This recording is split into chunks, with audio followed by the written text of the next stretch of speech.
Hey, welcome. Just trying to position myself.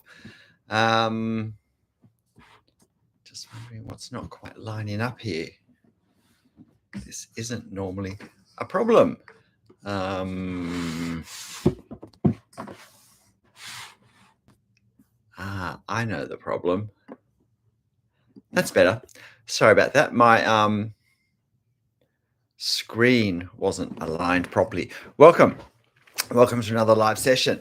And in this one, we're looking at what's the difference between a beginner drawer, someone who's in the beginning stage, and someone who is more experienced, who's perhaps gone past the beginner stage. And I think the first thing to ask is, does it really matter? I think it's helpful. It all depends on what we're wanting to do. If we simply draw for the pleasure of drawing, then it doesn't really matter. We don't need to be trying to work out where am I. We continue to draw and enjoy the process. If we're wanting to develop our skills, and that's a fairly intentional thing, then I think it does matter. I think it is very helpful because it helps us to focus on the process and on where we are in the process. And the process is what we engage with and how we engage with in the drawing experience. And so it is helpful to have a sense of what are the markers, what are the indicators that will let me know how over time I'm progressing. It's not so much from drawing to drawing, but over 3 months, 6 months, 12 months, 2 years, when I look back, have I improved? Have I advanced? Have I gone beyond the way I was doing things at the start? Because in most skills we learn, what we do at the beginning is sometimes a simply a very simplified version of what we'll do at the end. Hey there, Stevie. Actually, I just better adjust my screen now so I can see the chat. That's better. Um, yeah, have I progressed? Am I improving, or not? Sometimes, hi there, Jatinder. Um, as I said, is it from France? Oh, wonderful! Hope to get there soon. Um, have I been progressing? Because sometimes to progress in a skill, it's simply to go from a simpler version to a more complex version of the same thing. Sometimes there are ways we do things at the start which are okay at the start, but we need to actually change our understanding of what we do. And I think, g'day Texas, and I think it's drawing is more like that. And so really what this list is, and I have at least 20, and I've got a bit more than 20, and I just remembered the one that I thought of and then didn't write down. And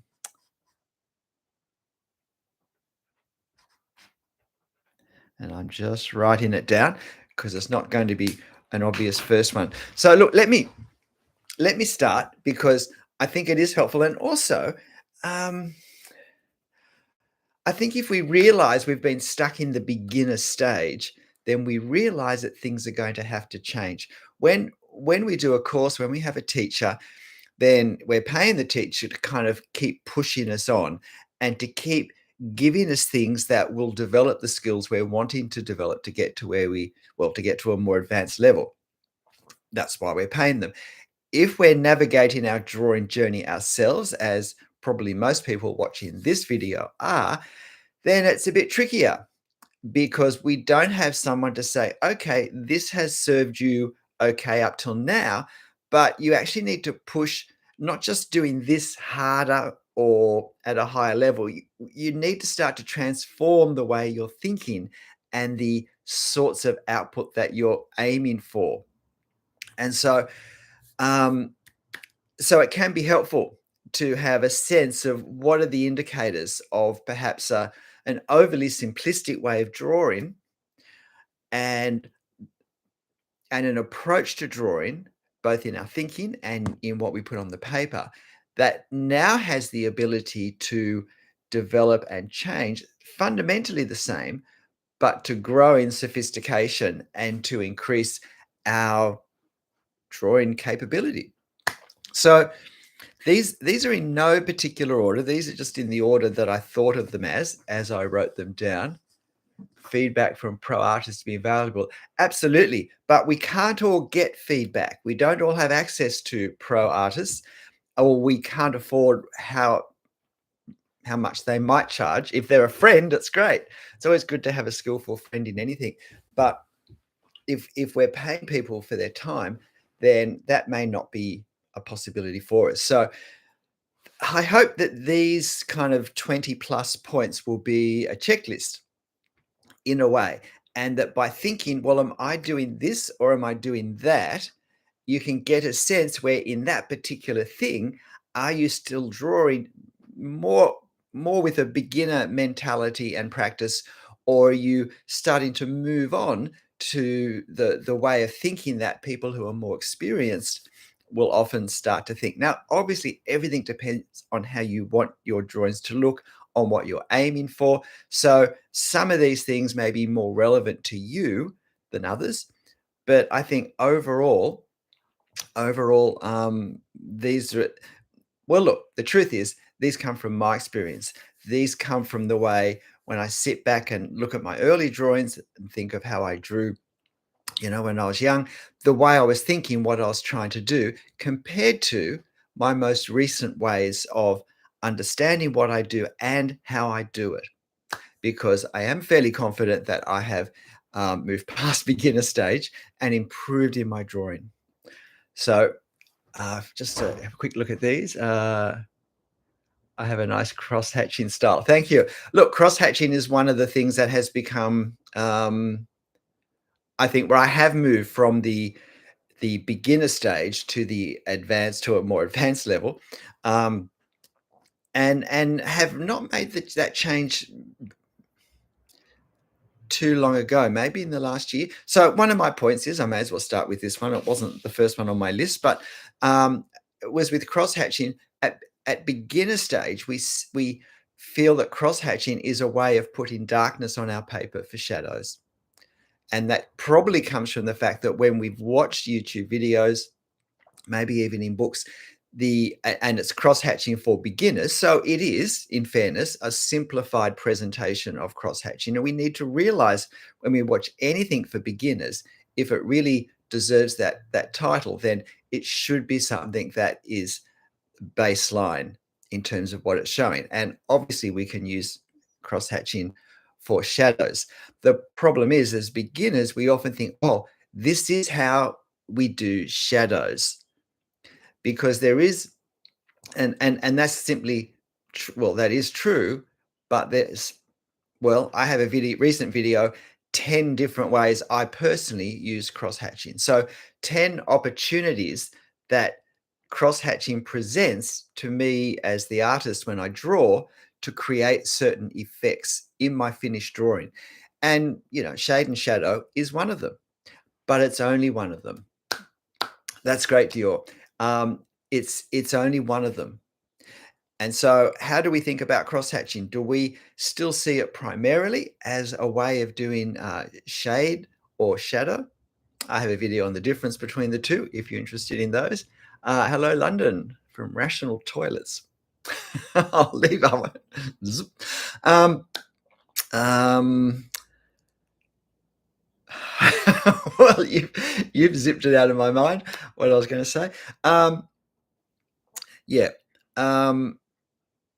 So the way we approach cross-hatching, most of these are a way of thinking, because it's actually developing our thinking that will develop our practice. And if we don't develop our thinking from the beginner level, then our practice will remain at the beginner level. We may improve at that, but there'll be a lot of limitations for where we can go with that, if that makes sense. Hello, Greece. Hello, Costas. Okay, so let's start with a few more. When we're beginners, when we draw, we have a focus on shape. We have a focus on shape, because when we look at the photo, what we see are shapes. A photo is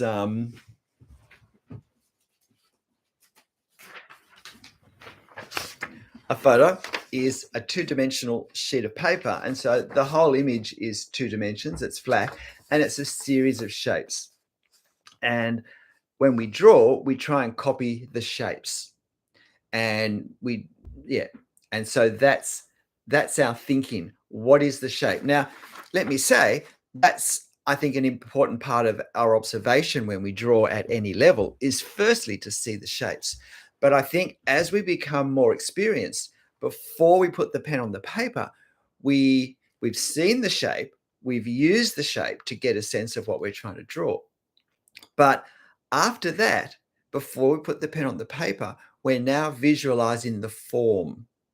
We're visualizing what this shape is in three dimensions. And we're also imagining or envisaging the edges. Is this a form with the material it's made of in the lighting conditions that are here that putting a line around it is going to visually create the effect of the reality, because it's more than capturing the shape, it's capturing the effect of this shape in reality that will give our drawings a sense of reality. And if we don't work at doing this, then we're going to create the shape by simply outlining it, which is going to be oversimplified in most cases, and it's going to start to create a fairly cartoon-like effect, which is great if that's what we want.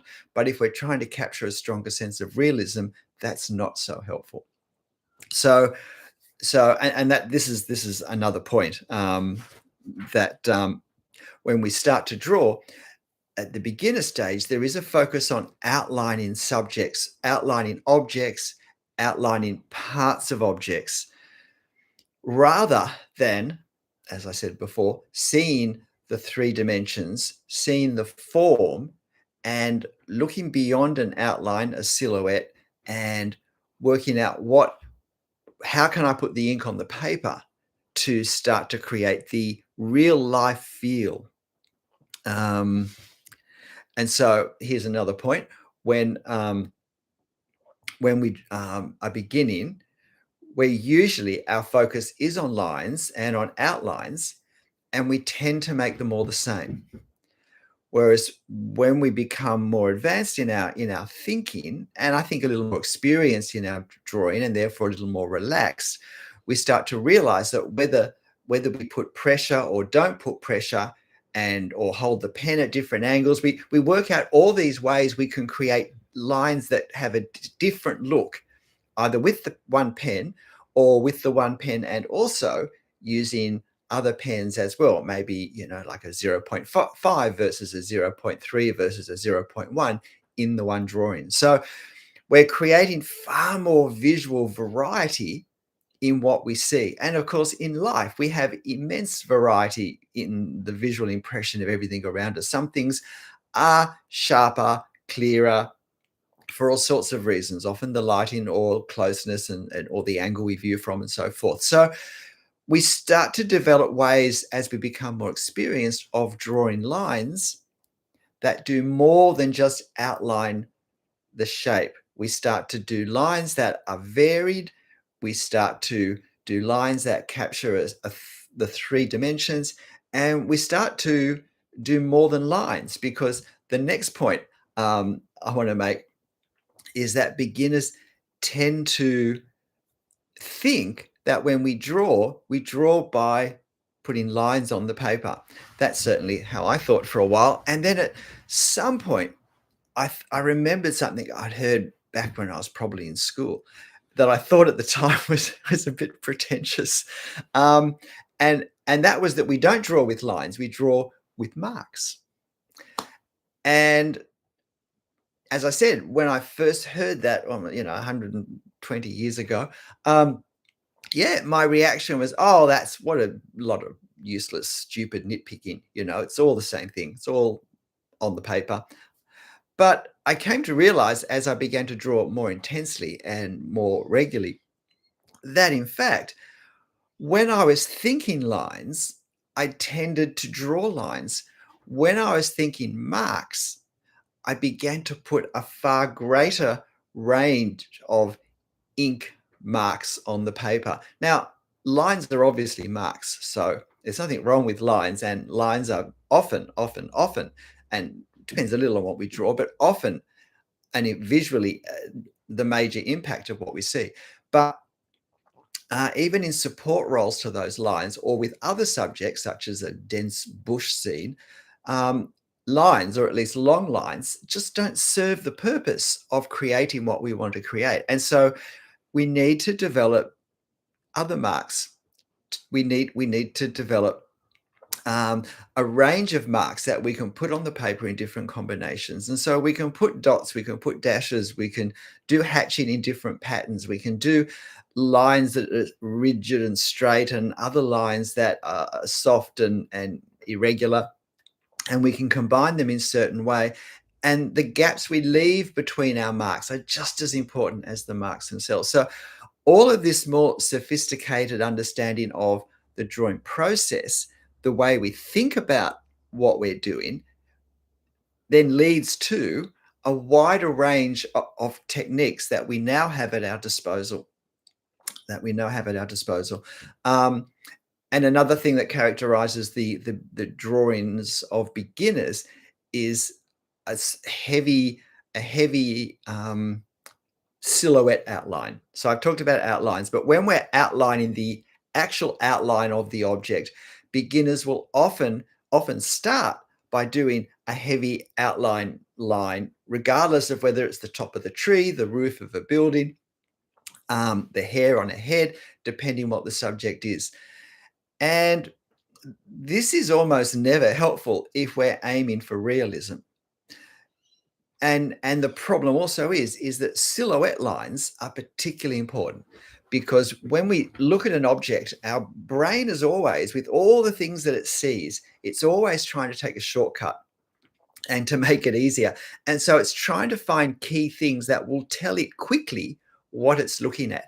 And the silhouette of an object is one of those shortcuts. So when we say we're looking at a tree, and we look up at the tree, the silhouette will tell us very quickly, if we have experience with trees, what type of tree it is.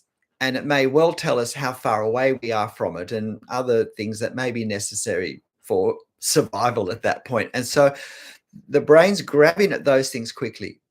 And therefore, in our drawing, those things are going to be very important for the brain perceiving what it's looking at. And yeah, so we need to, so doing a heavy black outline does very seldom create the effect that silhouettes create in life, either because it's too heavy for where that object is in the depth of plane, or it's too heavy for the for what we're looking at, or it's simply oversimplified and therefore doesn't give us the clues that our brain is looking for, and therefore it doesn't come across as a sense of reality. Just a couple of comments here. My perspective video is really a top class points of reference. Thank you. They changed my drawing skills. Wonderful. That's great. Yeah. I think there's a lot of problems with perspective videos, as I say in some of my perspective videos, that they're really more targeted. I think unintentionally they're more targeted for architects and draftsmen than artists, because I think they're so many are ultimately just copies of long ago videos that were for architects. And so those boxes on planes with two vanishing points, that's very much what an architect needs to showcase a particular building, but it's extremely limited for real life application. I mean, it is the basis, or it's part of the basis of perspective, but it's not how life looks. Very rarely are all of our objects, all of our buildings, on a dead flat plane from here to the horizon, and all at parallel or at right angles to each other. So yeah, thank you. And welcome to Maryland. Okay, so some more. Let me just see. Yeah, we've covered those ones. All right. Another thing that beginners do is when they draw and when they draw from a photo is the aim is to copy the photo as closely as possible, and that I'll measure the success or otherwise of my drawing by how closely I've managed to copy the photo. Now, what this means in practice is now that's not there's a good side of that in that it can get us to look very closely at the photo. So we can develop good observation skills. Um, but I think the weakness is in developing an understanding of the bigger drawing process that when my aim is to copy the photo, the best I can come up with is something that's not going to be as good as the photo. Because the truth is, the photo is already the photo. This is a solid layer of ink of many colors layered over the top of each other. Well, not many, but three or four on paper. And it can create a detail that I can't create with a multi-liner pen. So I'm going to be limited there. It's got color and I've got black and white. So I can't possibly copy this. And why do I need to? I could have just hit 2 for the number of copies and printed 2 copies. Um, so when my aim is to somehow reproduce this as closely as possible, I'm going to fail. I'm not going to be as good as this ever at any stage with this on white paper. So that's setting me up to not do very well. But also, I'm actually going to be copying the weaknesses of a photo. All the things that where life is different to a photo. So, for instance, the fact that in a photo, we see more detail at a distance than we see in life relative to the main thing. In life, I look at one thing, that's my focus, and the rest it becomes peripheral stuff. So in life, I look at this building, I see this building in more detail than I see the things around it. But when I study the photo to draw it, and I'm poring over the photo to do an accurate drawing, I'm now looking at all this detail with more intensity and seeing more detail than I would if in life I was looking at this building, which means my drawing's not going to look as real as if the focus point is in greater clarity and the surrounds are drawn in a more gestural way, a less detailed way. If I want to create reality, see, I have the option as the artist of putting reality back into my drawing that the photo has taken out. So copying the drawing, firstly, why am I doing that? Because I can't do it as well as the photo. And secondly, I'm going to be copying the weaknesses, the things that look flat. That because the other thing is a photo looks flat because it's through one eye and it's looking through two eyes. That gives us depth of plane in what we see. So I need to put those things back into my drawing from the photo is left out. So I always think of the photo not as what I'm trying to copy, but I think of the photo as my starting point, my springboard. I mean, I'm using it because I like it in some way. There are things about that reference that engage me, or I feel like I want to capture. So I need to do that, and I'm not bound by the photo. When I finish my drawing, I'm not going to be showing the photo with the drawing. Well, unless I make a YouTube video, but that's a bit different. But normally, people are looking at our drawing and judging our drawing on the drawing, not is it a slavish copy to the photo. And they're certainly never going to be mistaking it for a photo. You know, I need to embrace as I become more experienced in drawing, as I'm leaving behind the beginner stage, I become more confident to think I can actually improve on the photo and on the photographic process when I translate it from a photo into a drawing. Any picture reference? Yeah, yeah. I think it works. I think it's the limitations of the photographic process. Now, obviously, photographs have strengths and opportunities that we as artists don't have in the same way. So it's not putting down photography um, at all. I'm not saying drawings are better than photos. There are strengths with and there are ways that photographers can manipulate the images to also help overcome the limitations of taking a photo.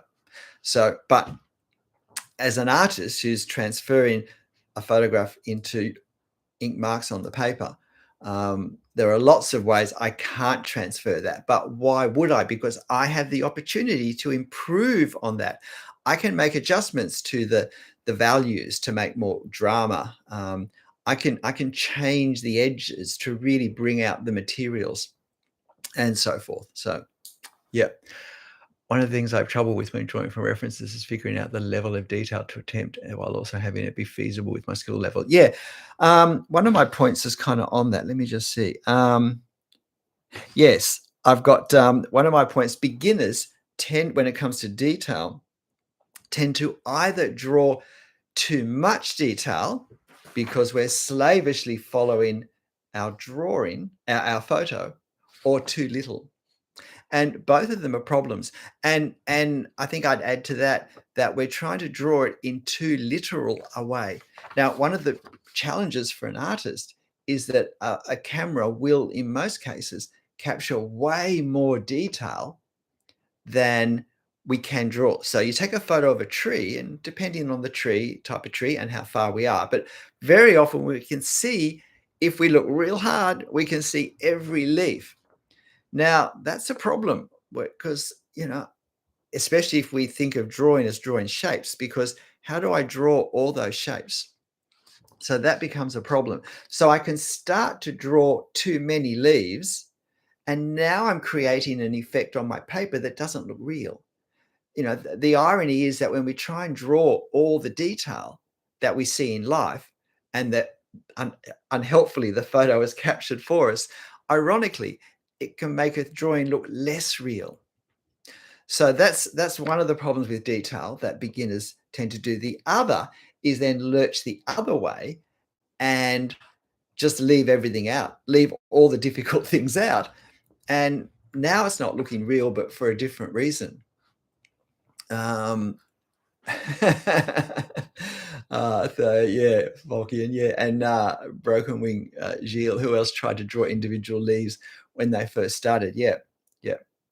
And so how we address detail is a problem, and there's lots of detail in virtually, unless we just draw, I don't know, cubes or sphere,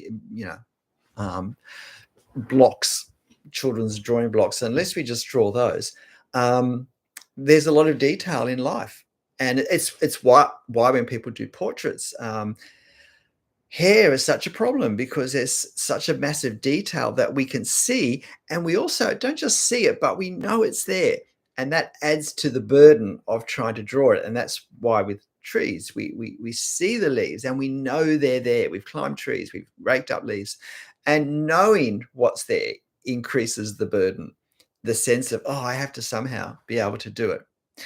Now, another thing beginners do, that when we move on to beyond the beginner stage do, and that we stop doing, is when overwhelmed with the detail, to substitute a pattern for it. And so the pattern usually starts from trying to draw the detail, and then it kind of evolves into something that can be done quickly, and generally, in my experience, without looking at the photo, without looking at the reference too much. And so the most common one is for trees. Here's something. I just saw this. This is from a video a long time ago, but see that hedge? So that's a pattern. That's a pattern. A squiggly line all over the place, maybe a little more in a place that's got darker shadows or something, but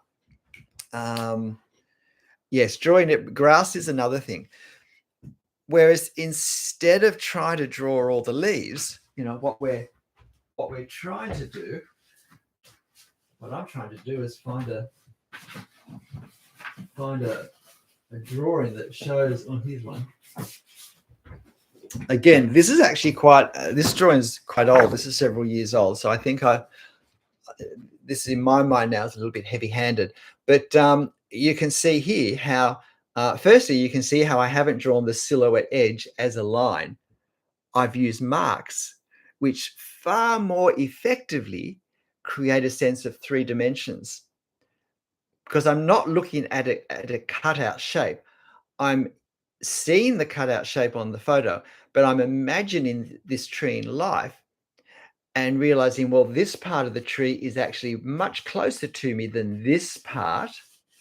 So I want this part to feel further away than this part because this is like a ball of canopy coming at me.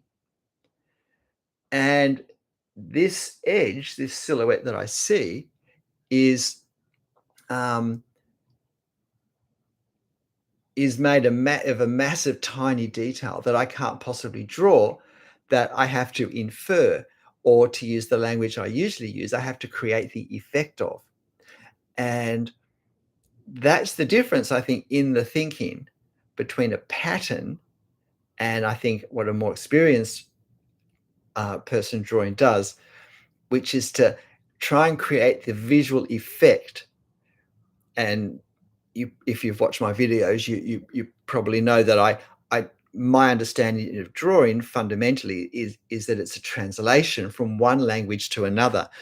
So, in a photo, we have the language of a camera and then of an ink printer, and I need to translate that into something that I can create with a fine liner. And so with translation, sometimes you can substitute things word for word. It's just find the same word in the language. But other times we have to translate all the meaning at once in a totally different phrase or a totally different grammatical structure or both, because there is no one-for-one translation. And when it comes to, say, trees, then there is no one-to-one translation. We can't draw every leaf and put the value on every leaf. We have to do the whole thing as a whole lot. And so that's drawing the effect of detail. When we're capturing the effect, not trying to draw the detail. And I actually started doing this in drawing with architecture and with masses of interior detail in the drawings that I was doing for my Instagram channel. Excuse me, a little over enthusiastic there, and I drenched my moustache. Yeah, and I wasn't freehand drawing the sort of main outlines. I had a grid and I was using a pencil under drawing. But when I began to then put the ink on, just the ink detail on directly in ink, yes, I realized I couldn't draw all the detail in these. I'm thinking of the interiors of palaces and opera houses and things. What I had to do was draw enough of it at some point, usually the closest point where that detail was, draw that a little bit in detail, and particularly something in the main focal point of the drawing. And then the further away I went, the looser, the more gestural, the less detail I could draw. But what I drew had to be consistent with the pattern and with the perspective, and it wasn't just kind of scribble. I mean, another characteristic of the more advanced person drawing than the beginner is that every single mark I put on the paper, I put on with the same care and intent. And it doesn't matter if it's the very first line where I'm going very slowly and it's a fairly important part of the drawing, or whether it's a part that's right around the edges and it's just a hatching line combined with what feels like 20,000 other hatching lines. When I draw it, I have the same care and intent, even if I'm doing it very quickly, because, well, I've just been distracted. But I guess another thing that characterizes a beginner is that all the lines are drawn at the same speed, regardless of what we're drawing where, regardless of how long the line is or how short it is. Whereas Whereas as we become more advanced in our understanding and our experience of drawing, we realize that in fact the speed with which we draw a line has a huge impact on how that line looks and on the sort of effects we can create. And therefore, as we become better, as our focus shifts from drawing shapes from a reference accurately to creating visual effects on the paper, we need to find as many ways as possible of creating effects. And the speed of our line drawing is a really important one. And as we become more experienced, we become more confident to draw lines and marks faster, confident that we've got the skill to put them in the right place and combine them in the right way. But even if I'm doing very fast, small gestural lines somewhere, every mark has to be with intent and control. And that's a huge thing. I often see drawings of people I would still call as beginners where clearly scribbling is taking place. And a good way to know for sure that we're scribbling is that the pen doesn't leave the paper, that there's just little hooks, and there's a massive things together that change direction. And generally, I think things don't line up at the end, generally a lack of control. And it's, scribble can be a drawing technique, of course, and we can use scribbling intentionally for an effect, but that's not what I'm talking about here. It usually just looks like the person had lost interest and was just trying to rush. So we shouldn't draw. And I guess this is another characteristic of the beginner. The beginner will choose subjects that are beyond their stamina. Now, it may be beyond their skills, probably is, but it's beyond their ability to concentrate at an appropriate level for a good drawing, for the length of time it's going to take to do that drawing. And so they start to get tired and they start to get impatient and look for shortcuts and so forth. And so that's a problem. Whereas the experienced person will choose things that they know they've got the ability to maintain the attention that they need for the entire performance, if you like. I was just thinking of a pianist. I find it so helpful to jump between learning to draw and learning to play the piano in terms of what it's like to learn and develop a skill to a high level. You would not find a pianist who's advancing, just starting to advance past the beginner stage, learning pieces that are so complex and so long that they simply can't concentrate for the whole time. And therefore, at the end, they're not playing it with quite the right tune. They're starting to hit more wrong notes, and there starts to become an inconsistency in the tempo, in the rhythm. So all of those things. A few more comments. Let me have a look. Yes. Grass is a real. I have quite a few videos on drawing grass. So if you haven't seen my How to Draw the Effective Detail playlist, it's, I think, a really useful one, because I apply this principle of drawing the effective detail, not the actual detail, to a whole range of subjects, whether it's a crowd of people, or grass or trees or bricks, or, there's a bit of an architectural bias because that's my sweet spot subject, but a lot with trees and different types of foliage and whatnot. So yeah, check that out, because it can be helpful to see it applied in a range of subjects to really understand it. If we only ever think about drawing the effective detail in terms of trees, then it simply becomes our technique for drawing trees, rather than a technique that I can apply to any detail at all. So really would recommend checking that out. And if you haven't hit the like button yet and you're listening, please, if this is helpful, yeah. Okay, there's a few comments here, so let me just have a look. Hey, Stephen, I've been drawing for 4 months. Now I need to know if I should get my art critiqued by an art teacher or should I continue practicing? Isaac, you need to get your art critiqued. This is actually one of my points. At the beginner level, we just draw, draw, draw, draw, draw. As we start to become, and we finish one drawing and start another, as we become more advanced, we start to review our work. We actually work out what and how we're going to draw next from what we've just drawn. And by that, we critique it, we look at it, and we work out how has it not worked. Now, if I'm doing a course or I have a teacher I'm paying, then they will give us direction. They will give us guidance in that. They will look at our drawing and say, look, this is good, these are good, but look, these are weak areas in your understanding, in your observation, in your skill of putting the ink on the paper, whatever. And you need to work at these. Or maybe they'll say, look, you've gone too fast. You need to pull back and get a stronger foundation in these areas. Or you just need to focus on foliage for the next 20 drawings because it's an obvious weak spot. So yes, when we have a teacher, they give us that input and we pay for it. But we may not be able to afford that, and we may not have access to someone around us who can do that.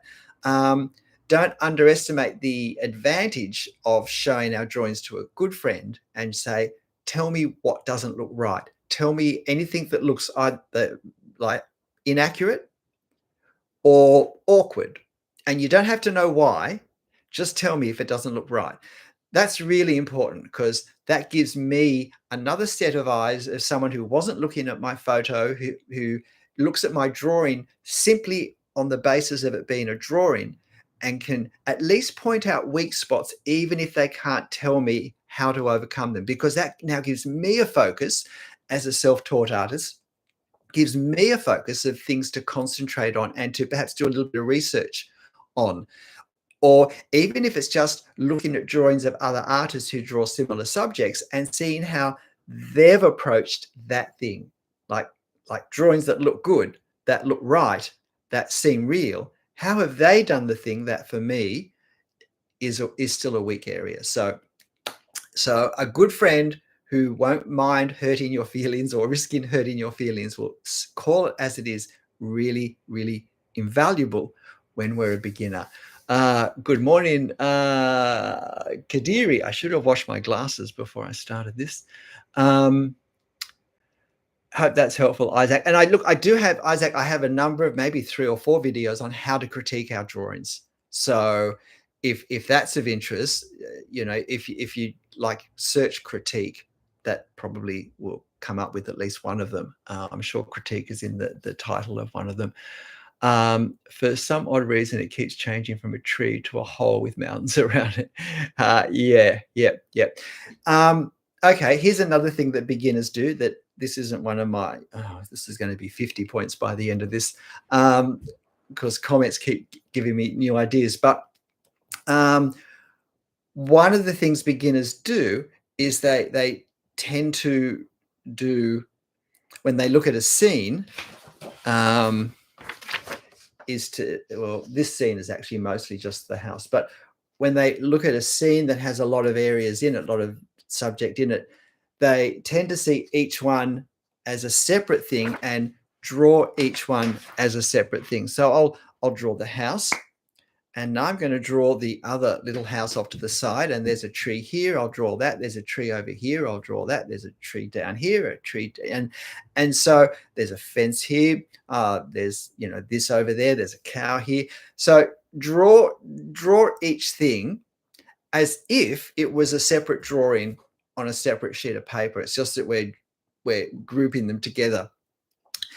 Whereas the more experienced artist is always going to have an overall framework for the whole drawing, and that will impact how we draw any one part of it. And so, what is the focal point? What is the point we're looking at as the primary attention grab.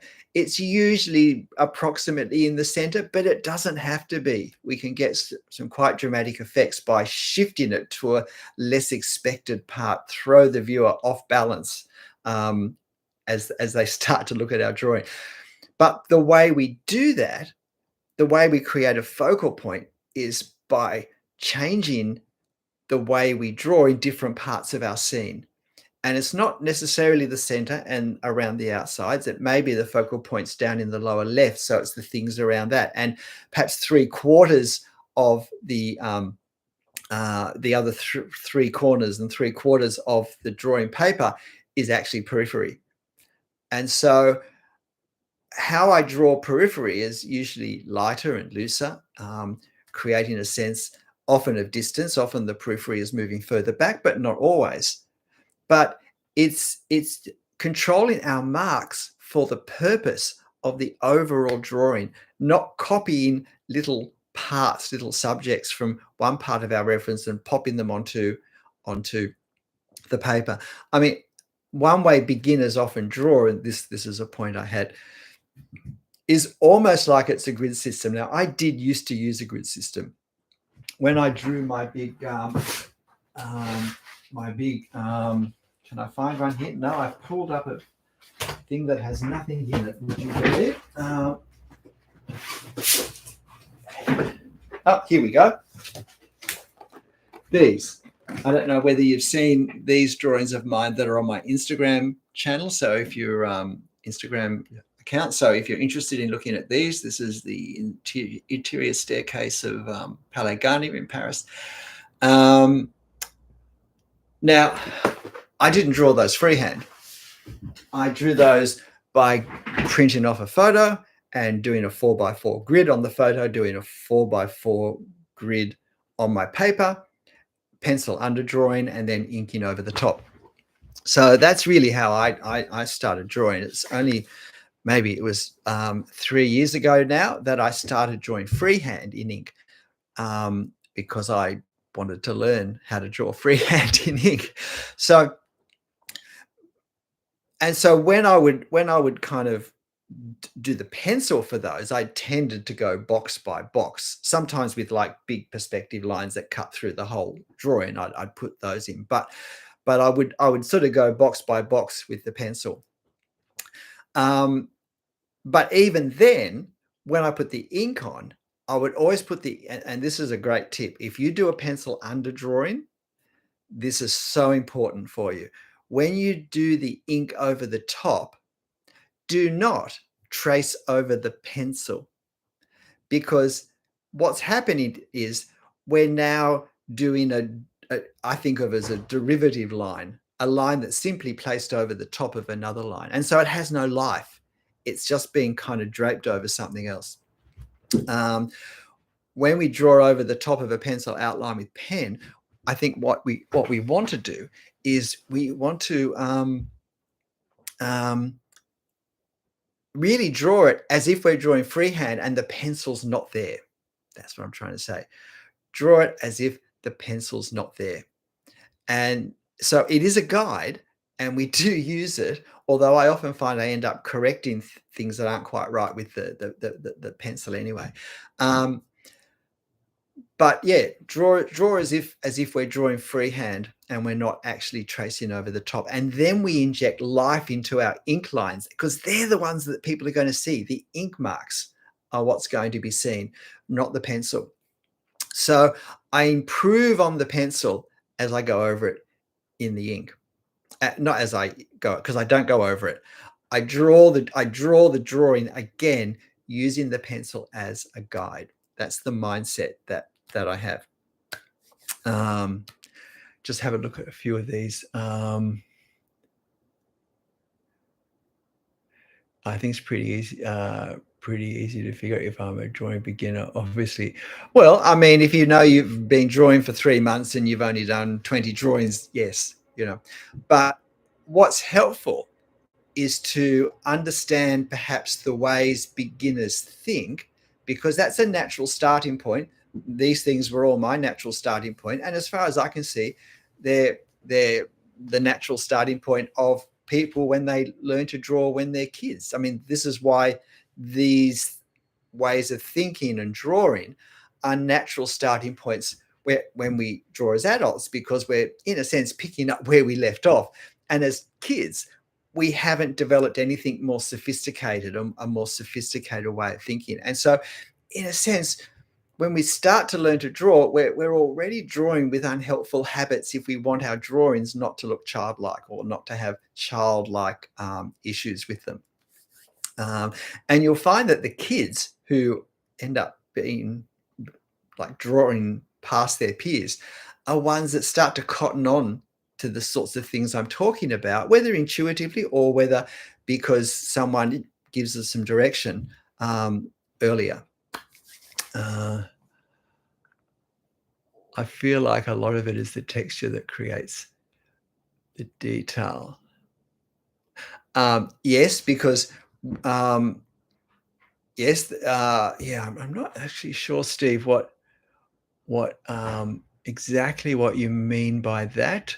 You see, I personally don't use the word texture because I feel like people substitute texture in a photo for a pattern in their drawing. Whereas I like to think in terms of what's the effect in our reference that we want to capture, and what marks will capture that effect in our drawing. And that includes how I draw those marks. So it's what we do really comes from how we think. And this is something I've surprised myself by coming to understand, perhaps changing what I would have said, say, 4 years ago, where it's not first learning the skill, it's how we're thinking, how we're understanding what we're doing, because that will determine what skills we think we need to learn, and therefore the skills that we will find out about and practice, and will practice in a helpful way, if that makes sense. And please hit the like button if you haven't already. Steve, my biggest struggle is the pressure I use when I'm drawing. No, never. Okay, so I assume you mean you press too hard. Okay, well, that brings me up to another thing. And now I just forgot what it was. Of course, I haven't been going through my list, so I don't. What's the order? Oh yeah.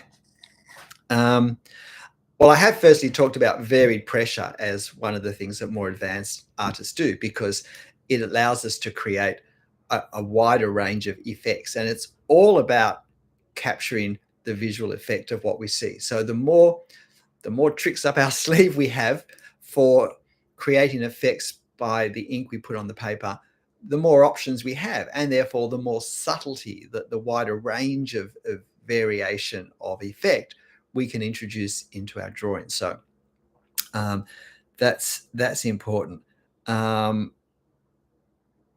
Yeah, I think I was going to say one of the things that beginners do is, and again, this is absolutely natural when you think about it, is they start to draw holding the pen as if they're going to write. Well, obviously, because that's our experience with holding a pen. That's what feels right. This is what you do when you want to put lines on the paper. You do it the way I've had a lifetime of experience of doing it, which is writing. And when we write, fingers down the bottom, because we actually do a lot of controlling, most of the controlling, in fact, with our fingers, because we're trying to do very small marks. So I'm holding the pen down the end and I'm controlling with my finger. But when I draw, I really want to be holding my pen way further back, and I don't want to draw from my finger unless I'm doing very, very small detail for some reason. And I probably don't want to even be drawing from my wrist unless the marks are very small. I really want to be drawing from my elbow and from my shoulder, because the more of the arm I use, the more control I have. And the greater range of movement I have too, and my ability to do quick, brisk lines that often create a wonderful effect, as opposed to slow, pressing down, heavy, laborious lines, vastly increases. Much easier to draw a fast line if I'm drawing from my elbow or from my shoulder. And the bottom line is we should use as much of our arm as we possibly can with every line, with every stroke, like as much as is practical for what we're trying to do and whereabouts on the paper it is. And very often we should change our seating position or change the position of the paper to better align with an easier direction and angle for drawing with our elbow and our arm. But certainly holding back from the end, it's not, when we hold down here, it's easy to be pressing down hard. When we hold back here, it'll help you break the habit, I think, Steve, to hold the pen halfway down. It also means we can see what we've drawn, and we're not sort of, we're not as likely to smudge what we've just drawn. So yeah. Okay. Hi there, ma'am. When am I coming back to draw some buildings in the UK? Look, I'm way overdue. I'd love to go to probably Oxford and draw there. Um, um, hmm. I have long COVID still, so I've had that for years, and it can make my days or my weeks a bit unpredictable. So yeah, my head's spinning a bit at the moment, but I kind of just thought, oh, I'm just going to keep living. So from Free Morpheme. Oh, morpheme. I used to write about morphemes when I was at university doing the linguistics course. Is there a building or an interior that you've tried to draw but haven't been able to capture? The white whale of the heaven. Look, I'm pretty good at not attempting things that that I don't think I've got a chance at least. I'm actually very conservative by nature and very cautious by nature, which is again partly why I took to freehand drawing. I wanted to learn to become more gestural, to take more risks, and not to be so perfectionistic when I drew. So there are some things I've done that I've drawn a couple of times. Generally, I don't draw interiors at this point because there's often more detail involved with the sorts of interiors that I like, such as, because, this is the sort of interior I like, I'd like to draw. So, that's pretty heavy going to do freehand. They took me about 6 hours, so as I said, not drawn freehand, drawn with a 4x4 grid. So yeah. And also because most of my drawing, well, all of my drawing now at this point is making videos, I tend to keep my drawing to 90 minutes max. Those took 6 hours each to draw, so that limits what I do. How often do I actually sketch outside? What does your basic outside kit include?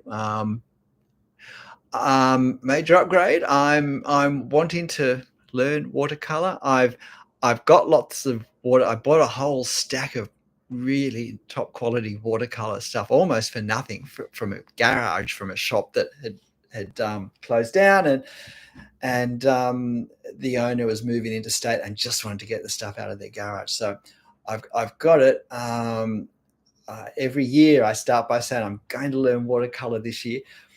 When I first began to draw in pencil, I did do some, I got some prints made of my pencil drawings with a lot of hatching, like the drawings you just saw then. And I put color over the top of them, watercolor over the top of the prints. And that was a nice effect, but I was really using the paint as if it was acrylics, not using it as watercolor. So I really want to learn how to do watercolor. I don't know if anyone knows the work of Stephanie Bauer, Bower. If you like watercolor on street scenes, on architecture, beautiful old architecture, check out Stephanie's Instagram page. That's how I'd like to be able to do watercolor. She puts the watercolor on pencil, so maybe I'll have to go back to pencil for my watercolor drawings. Although I actually started, the big reason I also started drawing freehand in ink was to use with watercolor, because it wouldn't smudge and everything. But I don't know, maybe I'll go back to pencil to learn watercolor. I don't sketch outside often, as you said. As I said, I've had long COVID for 3 years, and that in fact, one of the last times I think I've gone into the city 3 times in the last 3 years to draw, and the last time I went, I caught COVID off a cruise ship, off a French family, in fact, who was sitting next to me and weren't very well, where I had lunch down at the Rocks, down on Circular Quay. So yeah, and that relapsed me. So yeah, the world's a bit of a roll the dice at the moment. Yeah, but so not very often. But I actually did develop my drawing style in preparation for a trip to Europe that was cancelled because of COVID. So how I teach drawing in my videos is very suited for location sketching. In fact, if you look at the video I posted yesterday, let me just look up what it's called. It was just going to my channel. The video is called Easy Way to Draw Quick Sketches. How to Draw Quick Sketches, 7 Tips. And there's a drawing of a building in Tasmania. I was particularly thinking of how I do urban sketching then, because it's really exactly the way I think and the way I draw, because urban sketching generally is a fast grab. It's really trying to capture the effect of what we see. And please hit the like button for me if this is interesting. And if you've come in and you've missed an hour and come in fairly recently, why not go back and hear what you've missed with a cup of coffee when you're sitting down doing nothing, or when you're gardening, washing up or something, and just hear the discussion. How do I have fun drawing the fundamentals? Do you mean in the earlier part of the drawing? Or do you mean doing simple drawings? Not quite sure what you mean. I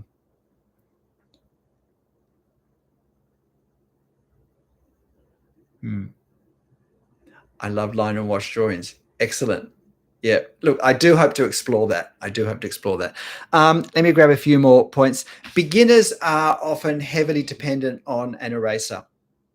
More experienced people seldom use erasers or don't use them at all, or they only use them if they use them as part of creating the drawing effect. So if we work in charcoal or in graphite, a great way to create all sorts of really interesting effects is to lay a blanket area of value and then use the eraser to remove it in all sorts of ways to create visually all sorts of effects that can have a wide range of uses, that can create a wide range of impacts. So but not because another focus that beginners often have is that the main mindset is not making mistakes, that this can become a crippling fear. And again, this is why I began to draw directly in pen, because I could see that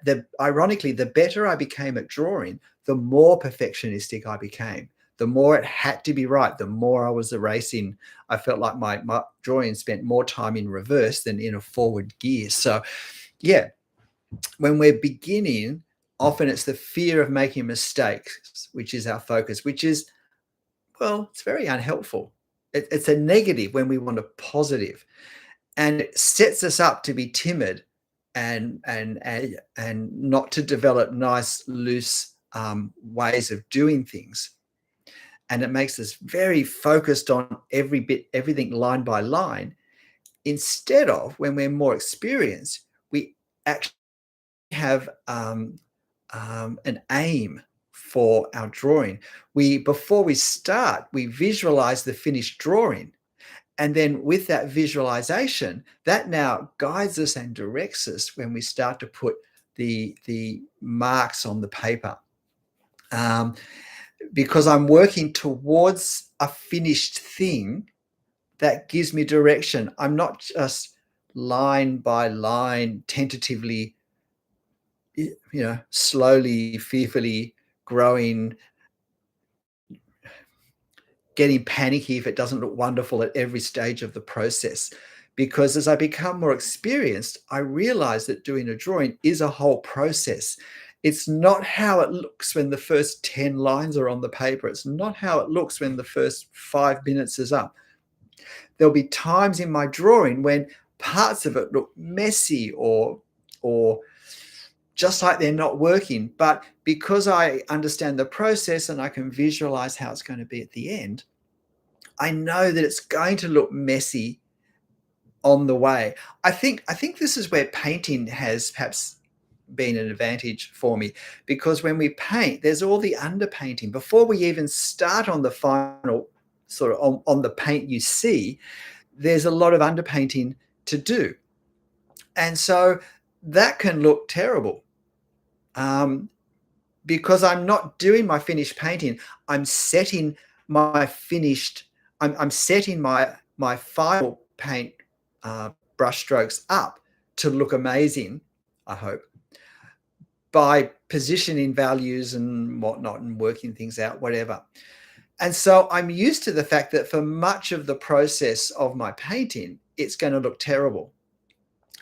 But all the time, when I'm doing the setup, if you like, with the underpainting, I'm visualizing how the final brushstrokes will sing when they're placed over the top of this. Well, drawing's not quite as black and white as that, but there is a lot of overlap there between that and drawing. A lot of overlap that when we draw, we're actually working everything together and developing an overall thing. And it's the overall thing that people see. And so I talk about, beginners being preoccupied with mistakes and of making them. And then if they do make them, often abandoning the drawing or wanting to give up, or it becomes this real toxic kind of place in their mind. And they start to say, oh, you're hopeless, you can't do this. Whereas when we become more advanced, we realize that almost any mistake we make, we can at the very least make way less obvious, or better still, we can make invisible by the end. We can shift things slightly. We can adjust this or adjust that, or position this here, there, or increase the shadow over this. There are surprisingly large number of options that when we don't worry about having made a mistake, but it's always, well, whatever marks are on the paper, how can I develop those by the end of the drawing to get what I want? And we tend not, if I make a clanger of a mistake in the first 3 lines, I'll start again. But it's usually if I've got a perspective angle that's way wrong and it's like the first line on the paper, because it's easiest to make mistakes at the very start when we've got nothing to reference off on our paper. The more marks we put on our paper, the more, if we place them accurately, the more reference points we've got for additional marks we put on the paper. And so it's easier to get those lengths, those angles, those proportions correct than the first one. So if we're going to make a clanger of a mistake, it's usually very early on. So if that's the case, I just start again.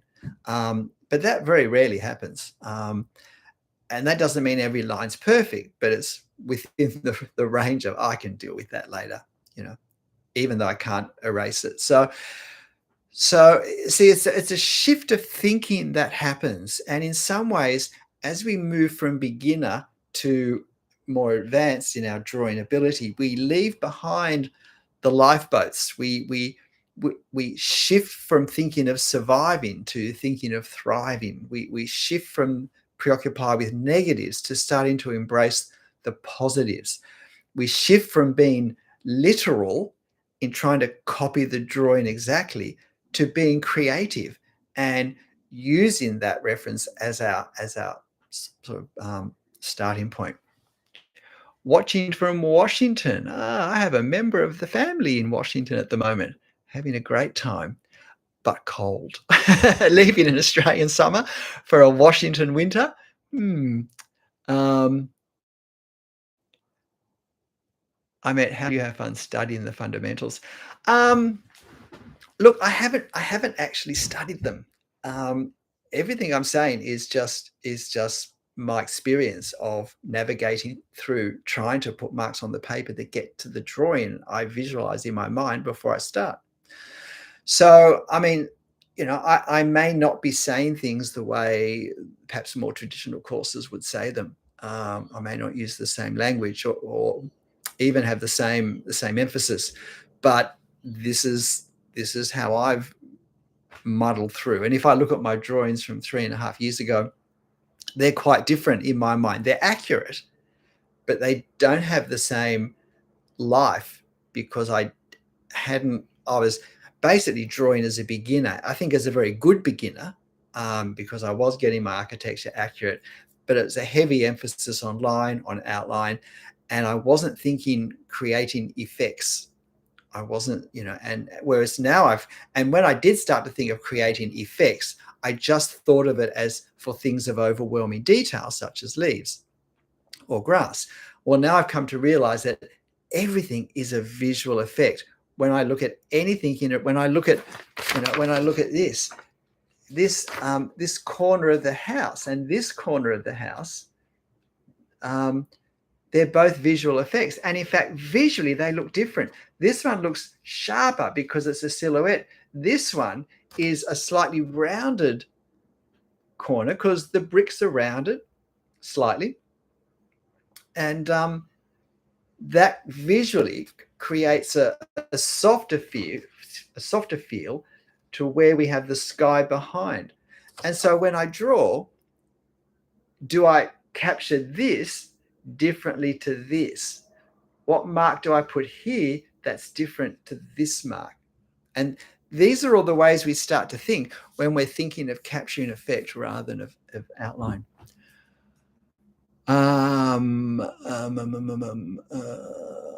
I've been studying for 4 years, to a lot of progress, but I feel I'm stuck skill building. I don't want to draw the things I love and see them ugly. Every day is a Jane experience of just grinding.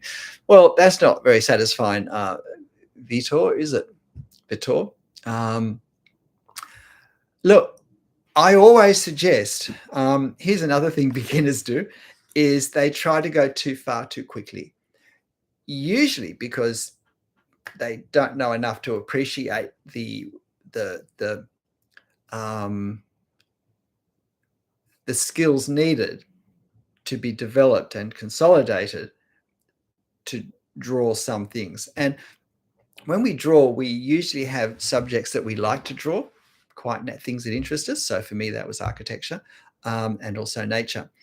And so it's natural that our enthusiasm for the subject that we like to draw pulls us to want to draw more extreme examples. I remember when I was in Paris looking at the Pavilion Richelieu of the Musée du Louvre, thinking, "Oh, I'd love to draw this," but I couldn't. It's going to look shocking. So, maybe one day I'll be able to, and I have drawn it since then. But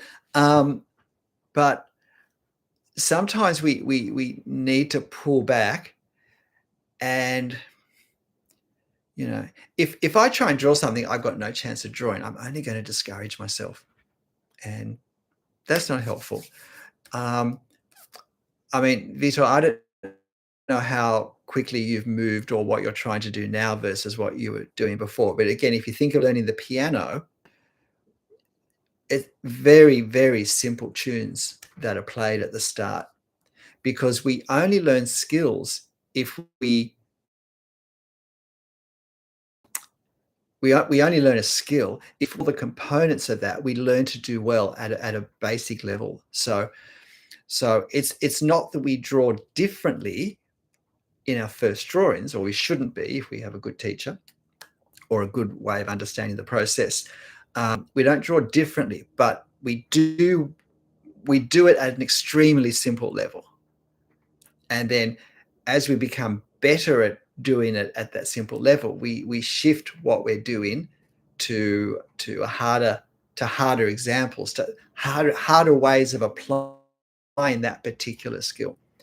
Um, and then we start to add skills that are higher, harder, and we kind of work on things that way. So I suspect though the problem is that you've tried to run too hard too fast, and come back to what you can achieve comfortably. Stay at that place for a while, and then start to push on a bit. Major, if you don't like your drawings, just take a black Sharpie, cover the whole page with black, and you can say you're yeah, yeah. Look, I would say keep every drawing, because sometimes and look at every drawing, because sometimes we learn more faster from what hasn't worked out than the ones that have. And I think every drawing that I've just done is a learning experience. You see, here's another mistake beginners make. Beginners think that when they go to do a drawing, they're producing an artwork. Nothing is less helpful to learning to draw, for learning to draw, than to think I'm producing artworks, because it creates all sorts of artificial pressures in my mind that will lead me to do all sorts of unhelpful things when I draw, because my focus will be on, and I think this is where a lot of the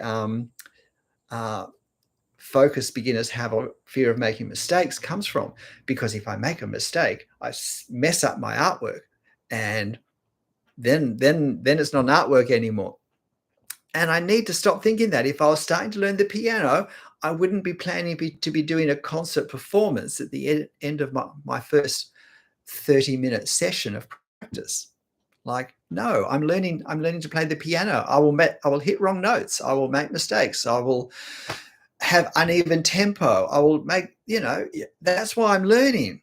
But somehow people think learning to draw is different, and beginners make that mistake that they're trying to produce an artwork, which also encourages them to go too far too quickly, that it'll be a more impressive artwork if it's a grand building, if it's the Musée du Louvre rather than a cottage.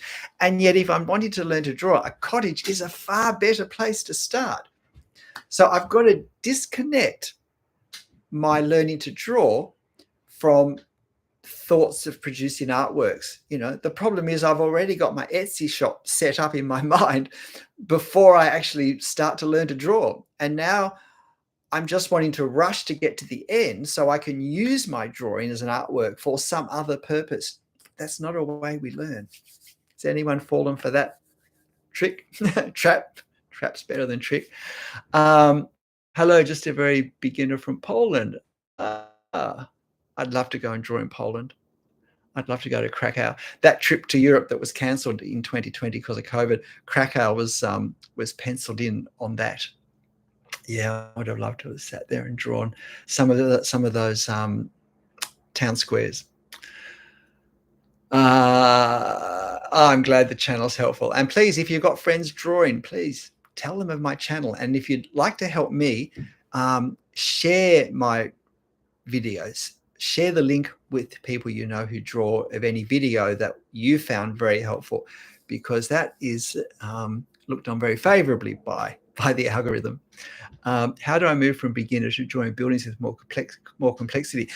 Bit by bit, and look, there's a balance between rushing and taking measured risks. I mean, if you feel that what you're doing, the level you're doing well, and you've been doing well and predictably well for a while, so you can look at a certain type of building, let's say is something with this level of complexity, and you can draw it in your mind well. And so when you draw it, you're not nervous, you're not uptight, because this is something within my skill level to get the sort of result I'm visualizing, then it's time to move on. But just don't move on too far. That's the thing. Don't go from that to the Musée du Louvre. Yeah, yeah. And don't forget that that you can do small sections of grander buildings. So maybe the Musée du Louvre would be ridiculous, but maybe there's a small part of it that you could enjoy as like a taste of what's to come, but not get overwhelmed by all the issues that have to be grappled with. Drawing the effective detail is how I draw the sculptures on a building such as the Louvre.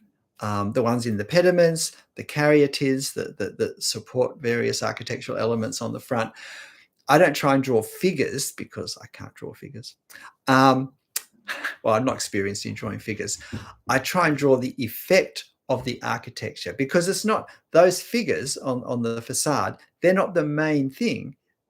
The facade is really the main thing. And so it's all of that detail taken at once. So therefore, I need to capture the detail, the key detail parts of it that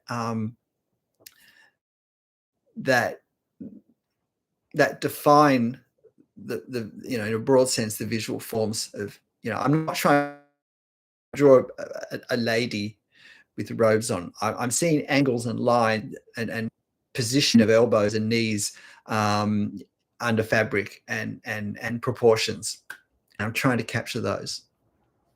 Far more helpful way when we draw architecture to think of figures that may be involved in the architecture. I think it's a matter of putting in the work. I've been studying portraits for 6 years and going from hideous to freehand realistic portrayals. People say, yeah, that's right. Yeah. I actually don't think there's such a thing as talent at all. When it comes to art, anyway, or if there is, it's very, very kind of like it's not the important thing. Maybe talent is the desire to do something. It's the interest in something that makes you want to really focus in. We don't all start at the same place. I've often said we can have 10 people who've never drawn in their life, line them all up and give them a drawing to draw, and there'll be a great range of how that drawing looks, because some people by chance will have had life skills that have set them up better to draw than others. So some people may have had a job where they had to observe things very closely in a way that happens to coincide with helpful ways of observation for drawing. And so it's going to look like they're somehow better, and well, in some ways they are, but it's not by magic. They weren't born better for this. They just happen to have developed those skills. Some may have developed hand-eye coordination through other things they've done that put them ahead of 7 of the people of the 10. So it's easy to think that's talent, and it's not talent. It's just that some people have prior learning by coincidence, which is, I think, a great way to think of it, because it puts us all on very much a similar starting point. But how we learn does make a difference. If we think back to our school days, the subjects where we had a good teacher, we often did better more easily in. So we want to, if we're self-taught, we want to be a good teacher to ourselves. And if you're watching this video and you're not doing a course and you're not paying a teacher, or you're not following a book outline or something, then you are your own teacher. I'm not your teacher. I'm a resource that you have chosen for a purpose, but you're in control of your purpose and what you choose to help you in it. So choose wisely. I've got lots of videos on how to choose good drawing videos and blah, blah, blah. Yeah, if that's helpful. My channel on tips and strategies for the self-taught artist has a lot of, I think, really helpful information if you don't have a course, if you don't have a teacher, of broader ways to think, understand the learning process generally, the learning process with drawing, Yeah, all different things. I'm a trained high school teacher, not art, and it was a long time ago, but we learned how we learn so that when we taught, we could sort of connect with that. And again, you see, when I started drawing, that was I didn't learn that to draw. I wasn't an art teacher, but that how to learn that I did at uni to become a teacher, that was very helpful when I began to learn to draw because I had all that to help me teach myself. And that's what I mean when I say we don't all start at the same place. We start where we start, but let's not be looking to see what other people are doing or how far they've come in the same time or the same number of drawings, because we didn't start at the same place. We're not comparing apples with apples. I need to do whatever's helpful for progressing my drawing and not worry about how fast or slowly someone else is going. Too much comparison. Um, Need to learn the fundamentals no matter how boring. Yeah, we need to be able to not just learn them or think we know them, but actually translate them into our drawings. But I'd like to think we need to do what we do at any level well. So we stay. With a piano teacher, a piano teacher would not let a child move on to a harder level of piece if they couldn't play the simpler one, because there's no point. The problem is when we're self-taught, some people can impress them. This isn't a criticism, but some people can impress themselves too easily with what they draw. They might have had a very low expectation of what they're able to do, and what they've done they think is way better than they expected, so it must be good. Whereas it still has a lot of problems that need to be ironed out before they move on. Other people may be very hard on themselves for whatever reason. And so, in fact, they've done better than they think. And a teacher would be encouraging, not saying, oh, look at this. Yeah. So some people may be doing okay, but may be timid of making mistakes. And so they have trouble pushing themselves on in a way that a teacher would push them on.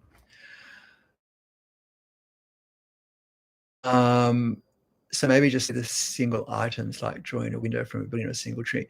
Yep. Look, there is a difference between drawing a single object and a scene, because when we draw a scene, when we draw, if you like, a picture, it's not just the individual items, and a beginner will focus on individual items, but it's how everything works together. However, any objects, if we like to draw certain subjects, certain scenes, certain vistas, then whatever things regularly turn up in them, we should be practicing drawing individually until we're confident that we can do the little people in the street, the cars, the street lights, the trees, the planter boxes, little tables and chairs outside cafes.